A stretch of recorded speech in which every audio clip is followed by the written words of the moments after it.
আল্লাহ পাক রব্বুল আলামিন মানুষকে বানিয়েছেন দুইটা জিনিস দ্বারা। একটা হইল দেহ, আরেকটা হইল রূহ। কয়টা জিনিস? একটা দেহ, আরেকটা কি? রূহ। দেহ দেখা যায় কিন্তু রূহ দেখা যায় না। রূহ আরবি শব্দ, বাংলা বলা হয় আত্মা। যেটা থাকলে মানুষ বাঁচে আর যেটা না থাকলে মানুষ মৃত। আল্লাহ পাক রব্বুল আলামিন মানুষকে বানাইছেন দুইটা জিনিস দ্বারা। এক নাম্বার হইল দেহ, দুই নাম্বার হইল রূহ। কিয়ামতের ময়দানে ও বান্দা, আল্লাহ তাআলা তোমার দেহের দিকে তাকাইবে না। আল্লাহ পাক রব্বুল আলামিন তোমার চেহারার দিকে তাকাইবে না। আল্লাহ পাক রব্বুল আলামিন তোমার ধন সম্পদের দিকে তাকাবে না। আল্লাহ তাআলা তোমার ক্ষমতার দিকে তাকাবে না। আল্লাহ পাক রব্বুল আলামিন দেখবে তোমার কলব। যেই বান্দা, যেই উম্মত পবিত্র কলব নিয়ে আল্লাহ তাআলার দরবারে উপস্থিত হতে পারবে, ওই বান্দার জন্য আল্লাহ তাআলার জান্নাত অবধারিত। আর যেই বান্দা কিয়ামতের ময়দানে আল্লাহ তাআলার কাছে নাপাক কলব নিয়া, রূহ নিয়া হাজির হবে, ওই বান্দার জন্য জাহান্নাম অবধারিত। এই জন্য আমরা আমাদের কলবটাকে পবিত্র রাখার চেষ্টা করব। চেষ্টা না, এটা করতেই হবে, ফরজ। এই বান্দা কলবটাকে পবিত্র রাখতে হবে, যাতে করে কোনো গুনাহের দাগ আমার কলবের মধ্যে না লাগে, কোনো নাফরমানির দাগ আমার কলবের মধ্যে না লাগে। এই কলবটা নিয়ে যেন, পবিত্র কলবটা নিয়ে যেন আমার আল্লাহ তাআলার দরবারে আমি হাজির হইতে পারি। হাদিসে কুদসি, বুখারী শরীফের হাদিসের মধ্যে রাসূল পাক সাল্লাল্লাহু আলাইহি ওয়াসাল্লাম বলেছেন, ইন্নাল্লাহা লা ইয়ানজুরু ইলা সুওয়ারিকুম ওয়া আমওয়ালিকুম ওয়ালাকিন ইয়ানজুরু ইলা কুলুবিকুম ওয়া আমালিকুম। মুত্তাফাকুন আলাইহি। মুত্তাফাকুন আলাইহি মানে হইল দুনিয়ার যত মুহাদ্দিসিনে কেরাম আছে সকলে এই হাদিসের উপরে একমত, এই হাদিসটা সহিহ। মুত্তাফাকুন আলাইহি আরবি শব্দ, এটার বাংলা অর্থ হইল সবাই একমত, এই রাসূলের এই হাদিসটা সহিহ, এতে কোনো সন্দেহ নাই। এই হাদিসের মধ্যে রাসূল পাক সাল্লাল্লাহু আলাইহি ওয়াসাল্লাম বলেছেন, বান্দা নিশ্চয়, তাকিদ দেয়া বলেছেন, নিশ্চয় আল্লাহ তাআলা তোমার চেহারার দিকে তাকায় না, আল্লাহ তাআলা তোমার মালের দিকে তাকায় না, আমার আল্লাহ তাকায় তোমার কলবের দিকে, আমার আল্লাহ তাকায় তোমার আমলের দিকে। এই বান্দা, তোমার কলবটা পাক না না পাক? তোমার কলবের মধ্যে কি আল্লাহ আল্লাহ আছে নাকি দুনিয়া আছে? এইটার দিকে আমার আল্লাহ দেখবে। তুমি যেই কাজটা করেছো, কাজটা ভালো করেছো না খারাপ করেছো, ওইটার প্রতি আমার আল্লাহ লক্ষ্য করবে। তোমার চেহারা সুন্দর না কালো, এটা আল্লাহ তাআলা দেখবে না। তুমি ধনী না গরিব, এটা আমার আল্লাহ দেখবে না। লোকমানে হাকিম আল্লাহ পাক রব্বুল আলামিনের একজন প্রিয় বান্দা ছিলেন। এই লোকমান হাকিমের নামে আল্লাহ তাআলা কোরআনুল কারীমের মধ্যে একটা সূরা নাজিল করেছেন। সরাসরি এই লোকমানের নামে আল্লাহ পাক রব্বুল আলামিন কোরআনের মধ্যে আয়াত নাজিল করেছেন। যেহেতু এই বান্দার নামে আল্লাহ তাআলা কোরআনে একটা সূরা নাজিল করেছেন, সূরা লোকমান। এই সূরা লোকমানের মধ্যে এই লোকমান হাকিমের নামে আল্লাহ তাআলা আয়াত নাজিল করেছেন। এর দ্বারা বোঝা যায় এই বান্দার মর্যাদা দুনিয়ার বুকে যাহাই হোক না কেন আমার আল্লাহ তাআলা দরবারে অনেক বেশি। এই জন্য আল্লাহ তাআলা এই বান্দার নামে সূরা কোরআনের মধ্যে একটা সূরা নাজিল করেছে। সুবহানাল্লাহ। লোকমানে হাকিম দেখতে লম্বা মানুষ না, বাইটটা মানুষ। লোকমানে হাকিম এত বিশ্রী ছিলেন দেখতে। নিচের ঠোঁটটা মোটা ছিল, নিচের ঠোঁটটা এত মোটা, নিচের দিকে ঝুলিয়া থাকতো। দেখতে সুন্দর ছিল না, একেবারে বিশ্রী ছিল। বাইটটা লোক ছিল, পায়ের মুড়িয়া গুলো একেবারে বড় বড় ফাটা ছিল।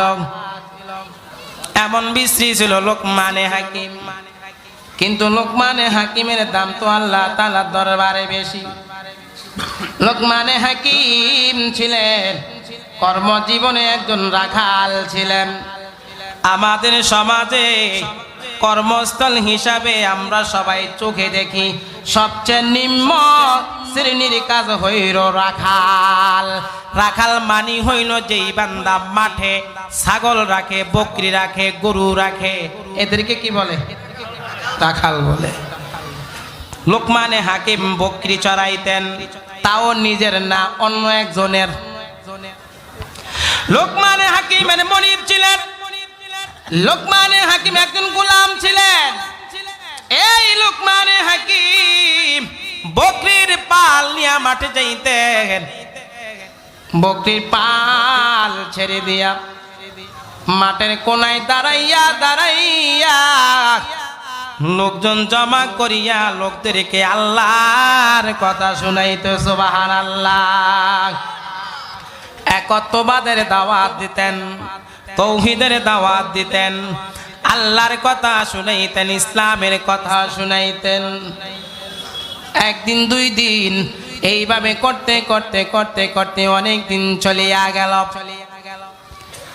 এই লোকমানে হাকিমের নাম চতুর্দিকে ছড়াইয়া গেল পঞ্চমুখ প্রশংসায়। সবার মুখে এখন লোকমান লোকমান। জ্ঞান ছিল ভালো, বুদ্ধি ছিল ভালো, এই জন্য হাকিম, তার মানে লোকমানে হাকিম। বুদ্ধি একটু ভালো ছিল, দেখতে যদিও সুন্দর না, হ্যাঁ বিশ্রী ছিল, কিন্তু তার বুদ্ধি ভালো। এই বুদ্ধির প্রশংসা করতে গিয়ে মানুষ একেবারে লাগাই দিল লোকমানে হাকিম। চতুর্দিকে প্রশংসা লোকমানে হাকিমের। এই কথা পৌঁছে গেল মালিকের কাছে। মালিক, আপনার লোকমান তো অনেক জ্ঞানী, আপনার লোকমান যেই গোলাম লোকমান আছে রাখাল, আপনার বকরি চড়াই, এই লোকমান তো অনেক জ্ঞানী, অনেক বড় পণ্ডিত। এইবার মালিক চিন্তা করলেন চতুর্দিকে লোকমানের জ্ঞানের কথা, লোকমানের প্রশংসার কথা আমি শুনতেছি। লোকমান আজকে বাড়িতে আসলে লোকমানের জ্ঞান পরীক্ষা করব, আসলে লোকমানের জ্ঞান কতটুকু আছে, লোকমানের জ্ঞান পরীক্ষা করব। লোকমানে হাকিম যখন বাড়িতে গেলেন, বাড়িতে যাওয়ার পরে মালিক তাকে একটা ছুরি দিলেন, দুইটা বকরি দিলেন, বললেন, ও লোকমান, তুমি এই বকরিটা জবাই করিয়া বকরির মধ্য থেকে সবচেয়ে দামি জিনিসটা বের করে আমার সামনে রাখবা, আর ওই বকরিটা জবাই করিয়া একই জিনিস না, বিপরীত জিনিস, সবচেয়ে খারাপ জিনিসটা বের করে তুমি আমার সামনে রাখবা। প্রথম বকরি জবাই করিয়া সবচেয়ে দামি জিনিসটা আমার সামনে রাখবা, দ্বিতীয় বকরিটা জবাই করিয়া সবচেয়ে খারাপ জিনিসটা তুমি আমার সামনে রাখবা। লোকমানে হাকিম ছুরিটা হাতে নিয়া দুইটা বকরি জবাই করলেন। জবাই করার পরে প্রথম বকরি থেকে কলব, যেটাকে হৃৎপিণ্ড বলা হয়, ওই জিনিসটা বের করে লোকমানে হাকিম মনিবের সামনে রাখলেন। দ্বিতীয় বকরির মধ্য থেকেও হৃৎপিণ্ডটা বের করে মনিবের সামনে রাখলেন। তার মানে দুইটা বকরি থেকে একই জিনিস মনিবের সামনে রেখে দিলেন। মনিব এবার লোকমানকে বলতেছে, লোকমান, তোমাকে আমি যা বললাম তুমি তার বিপরীত করেছ, আসলে তোমার জ্ঞান বলতে কিছুই নাই। মানুষ না বুঝেই তোমাকে বড় জ্ঞানী মনে করে। আমি বলেছিলাম প্রথম বক্তি থেকে তুমি সবচেয়ে দামি জিনিসটা তুমি আমার সামনে বের করে দিবা, দ্বিতীয় বক্তির মধ্য থেকে সবচেয়ে নিকৃষ্ট জিনিসটা আমাকে বের করে দিবা।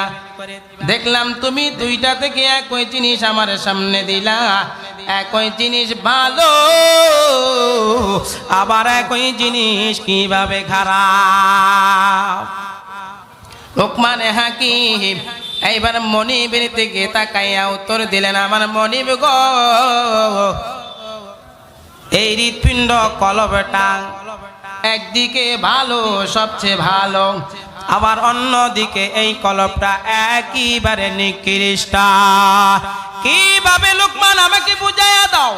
এইবার লোকমানে হাকিম বলে, মনিব, যেই কলবের মধ্যে আমার আল্লাহ তাআলার নাম থাকবে, যেই কলবের মধ্যে আমার আল্লাহর, যেই কলবের মধ্যে আল্লাহ তাআলার জিকির নাই, আল্লাহ তাআলার কোরআন তেলাওয়াত নাই, যেই কলবের মধ্যে আল্লাহ তাআলার বন্দেগী নামাজ নাই, যেই কলবের মধ্যে আছে শুধু গুনাহ আর গুনাহ, যেই কলবের মধ্যে আছে সুদের ব্যবসা, যেই কলবের মধ্যে আছে কবিরা গুনাহ, যেই কলবের মধ্যে আছে আল্লাহ তাআলার নাফরমানি, যেই কলবের মধ্যে আছে শুধু পয়সা কথা, ও মনিব, ওই কলবের মূল্য আমার আল্লাহ তাআলার দরবারে মোটেও নাই। এই দিক দিয়ে কলবটা আল্লাহ তাআলার দরবারে দামি, আবার আল্লাহ তাআলার দরবারে সবচেয়ে নিকৃষ্ট। আল্লাহর বান্দা, আল্লাহর গোলাম,